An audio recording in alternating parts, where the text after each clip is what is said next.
What's up, everybody? Welcome to Fantasy Sports Now. Today we're doing the injury report as of 4/27, so don't go watch the old ones. We're going to just jump right into the content this time, guys. I don't want to make these too long. I don't like to waste your time, so hit the subscribe button, blah, blah, blah, blah, blah, all that fun stuff.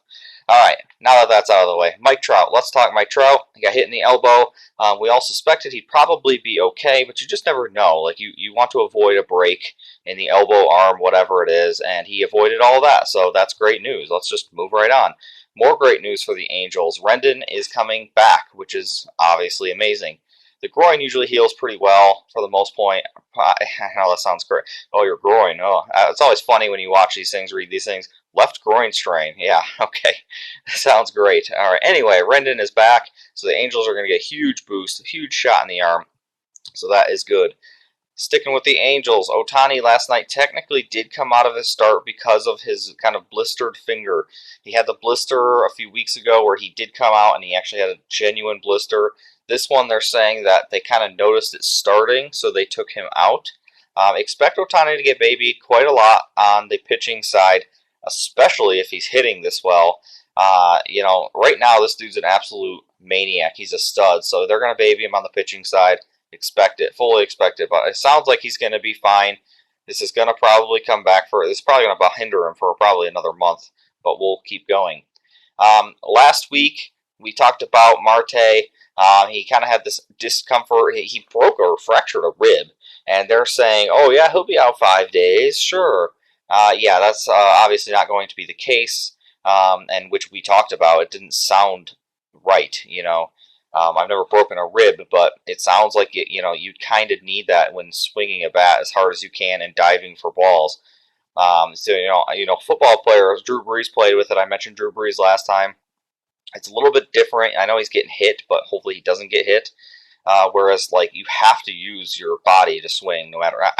Anyway, it was kind of a foolish thing to say 5 to 7 days, and it's going to be more, which seemed obvious to us. So. We'll see what happens with him, and we'll check out next time. Yelich kind of slipped between my cracks somehow a little bit. He's got this. He got an MRI, and it came back pretty clean. He's got this back issue, and it's so bad that he's unable to do baseball activity, or at least this says ramp up the activity. So maybe he's doing a little bit of activity, but he can't seem to get going more than what he's doing, which is a little crazy. That sucks. That's really, really bad for Milwaukee because their offense really needs a stud. It needs another one outside of Yelich.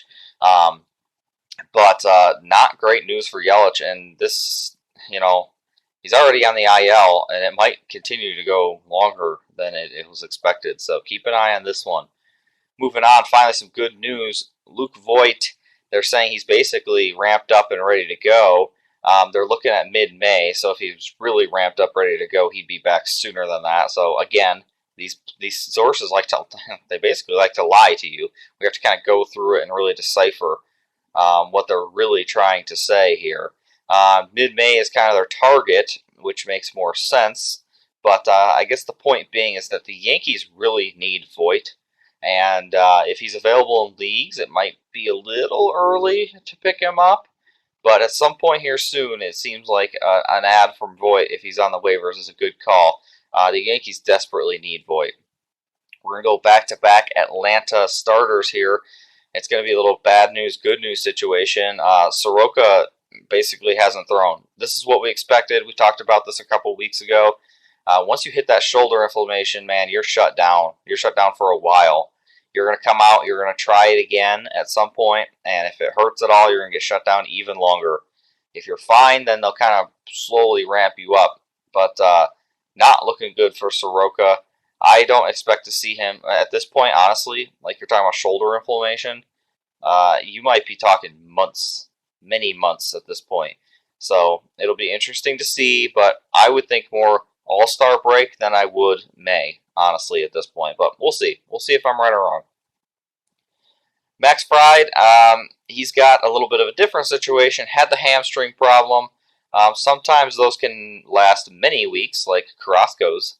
And sometimes they're just a couple weeks. And it sounds like he's back out and he's doing his thing. And he's going to be able to return probably next week, it sounds like. So that is great news for Atlanta. They desperately need these two pitchers back.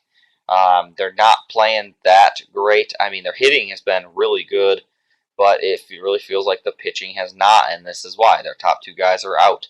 So yeah, we're gonna keep going. That's good news for Atlanta, and he's actually available in my league, and I picked him up because it seems crazy that he's available. Somebody got desperate or kind of didn't want or didn't know. I don't know what it was, but they dropped him, and so check your waivers because if there's guys like this out there, you got to snag them.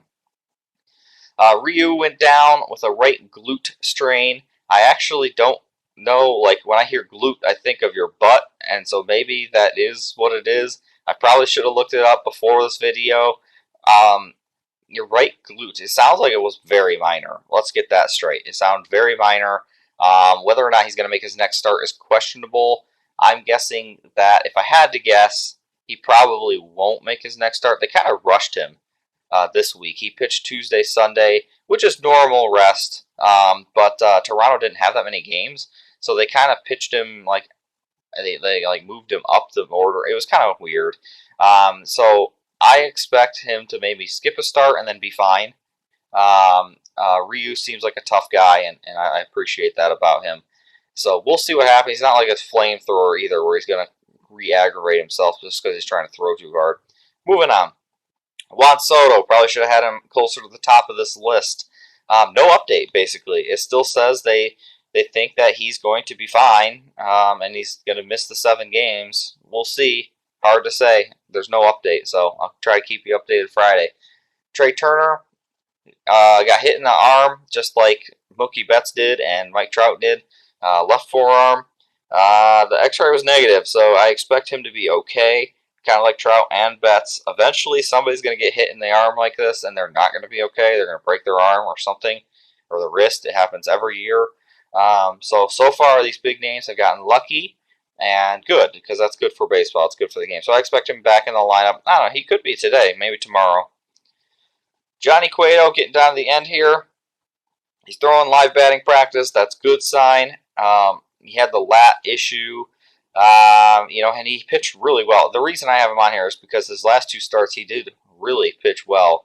And so he's kind of one of those guys that I might be looking to add here. I'm sure people dropped him. And I want to see what he can do when he comes back. And I might be the guy who owns him. So just keep an eye out for Cueto. Yastrzemski, this one's tough. He's got a mild left oblique strain, which we've talked about obliques a lot on this channel.